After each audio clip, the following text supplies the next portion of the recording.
ராகவ தேடி ரொம்ப கஷ்டப்பட்டு வந்து ராகவ கண்டுபிடிச்சிடுறாங்க நம்ம அபி. ராகவ வந்து பார்த்துட்டு அப்படியே துடிச்சு போகிறாங்க. ராகவ் கட்டி வச்சிருக்கிறதும் அடித்து அப்படியே வந்து படுக்க நிற்க வச்சிருக்கிறதையும் பார்த்துட்டு அபி ஓடி போய் ராகவ் அப்படி சொல்லிட்டு கட்டிக்கிறாங்க. அடுத்து வந்து அபி வந்து அந்த முகத்தில் இருக்க திரை எல்லாத்தையுமே வந்து விலகி என்ன பண்ணுறாங்க, கயிறெல்லாம் வந்து கழட்டிட்டு அதுக்கப்புறம் ராகவ மடியில் போட்டுட்டு பயங்கரமாக அழுறாங்க. என்னாச்சு உங்களுக்கு ராகவ் அப்படின்னு சொல்லிட்டு ராகவ் வந்து கண்ணை திறந்து அப்படியே அபி அப்படின்னு சொல்லிகிட்டே இருக்காரு. என்னாச்சு ராகவ் அப்படி சொல்லிட்டு இருக்கும்போது யாரும் வந்து அபியை வந்து பின்மண்டையிலே அடிச்சிடுறாங்க. அதனால் அபி மயக்கடிச்சு கீழே விழுந்துடுறாங்க. அடுத்து வந்து அபிக்கு வந்து கண்ணை திறந்து பார்க்குறாங்க. பார்த்தா யாருமே இல்லை, ராகவாங்க காணோம். அதிர்ச்சி அடைகிறாங்க. அபி என்ன பண்ணுறதுன்னு திரும்ப தவிக்கிறாங்க. எல்லா இடமும் அபி தேடி அலையிறாங்க. அடுத்து வந்து ஆகாஷ் ஆனவங்க வந்துடுறாங்க. என்னாச்சு அபி அப்படின்னோடனே இந்த மாதிரி ராகவ் இங்கே தான் கட்டி போட்டிருந்தாங்க அப்படின்னு சொல்லிட்டு எல்லா இடமும் ராகவ் சொல்லிட்டு பயங்கரமாக அலறி துடிக்கிறாங்க. உடனே வந்து ஒரு இடத்துக்கு ஃபுல்லாக ஓடி போகிறாங்க. கண்டிப்பாக ராகவ் இங்கே தான் இருக்கணும், ரொம்ப தூரம் எடுத்துகிட்டு போயிருக்க முடியாது அப்படின்னு சொல்லிட்டு என்ன பண்ண தெரியாம தவிக்கிறாங்க. இங்கே வந்து கரெக்டாக ராகவ் வந்து ஒரு பெட்டியில் போட்டு அடித்து என்ன பண்ணுறாங்க, ஒரு மண்ணு கீழே வந்து போட்டு விட்டுறாங்க. ராகவை போட்டுட்டு அவங்க பண்ணு போயிடுறாங்க. இதுக்கப்புறம் ராகவ் ஒழிஞ்சா இதுக்கப்புறம் வாழ்க்கையில் இல்லவே இல்லை, அவளை தான் முடிஞ்சிச்சு அவன் கதை அப்படின்னு சொல்லிட்டு போயிடுறாங்க. இங்கே வந்து அபி எல்லா இடமும் தேடுறாங்க. பார்த்தா ஒரு மண்ணு மட்டும் ஈரமாக இருக்குது. அதை பார்த்துட்டு அபி வந்து அதிர்ஷ்டம், இந்த மண்ணு மட்டும் ஏன் ஈரமாக இருக்குது அப்படின்னு சொல்லிட்டு ஓடி வந்து பார்க்குறாங்க. வந்து ராகவ் கையில் கட்டியிருந்த அந்த கயிறு வந்து அங்கே இருக்குது. அதை பார்த்து அபி வந்து அதிர்ச்சி அடைகிறாங்க. இது ராகவ் கையில் கட்டியிருந்த கயிறாச்சு, நான் தானே அவருக்கு கட்டிவிட்டேன் அப்படின்னு சொல்லிட்டு பயங்கரமாக கதறி துடிக்கிறாங்க.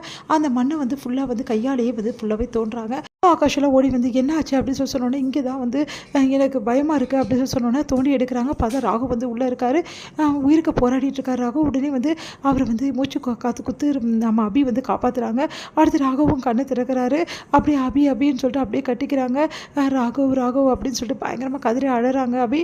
அடுத்து ஹாஸ்பிட்டலில் வந்து ஃபஸ்ட் எய்ட் கொடுக்கறதுக்காக ராகவை கூட்டிகிட்டு போகிறாங்க. அடுத்து ராகவுக்கு வந்து ட்ரீட்மெண்ட் பண்ணிட்டு இருக்காங்க. இங்கே அபி அலறி துடிக்கிறாங்க. வந்து ஆபத்து கட்டத்தை தாண்டிட்டாருன்னு சொன்னோன்னா அபி ஓடி போகிறாங்க. அப்படியே ராகவ வந்து அப்படியே வந்து கையை தொடுறாங்க. எனக்கு ஒன்றும் இல்லை அபி அப்படி சொல்லிட்டு ராகவ் வந்து சொல்கிறாரு.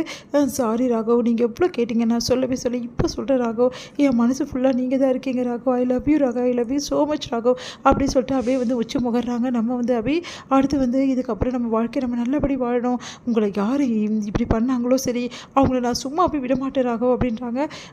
சரி அபி, அதான் நீ இருக்கலை, எனக்கு தெரியும் அபி, நீ எப்படியும் வந்துடுவ என்னை காப்பாற்றுதுன்னு சொல்லிட்டு என்னோட உயிர் வந்து உன்னை பார்க்காம போகாது அபி அப்படின்னு சொல்லிட்டு ராகவ் சொன்னோன்னா அபி வந்து மறுபடியும் கட்டிக்கிறாங்க.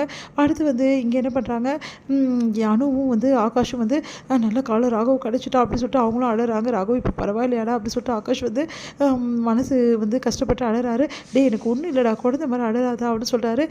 சரி ஃபங்க்ஷன் இருக்குல்ல, டைம் ஆகிடுச்சுடா, அக்காவோட ஃபங்க்ஷன் நம்ம கூட எப்படி ராகவ் ஒன்று எப்படி கூட்டின்னு போக முடியும் அப்படின்னு நான் வரேன்டா, எனக்கு ஒன்றும் இல்லைடா அப்படின்னு சொல்லிட்டு சொல்கிறாரு. எல்லோரும் கிளம்புறாங்க.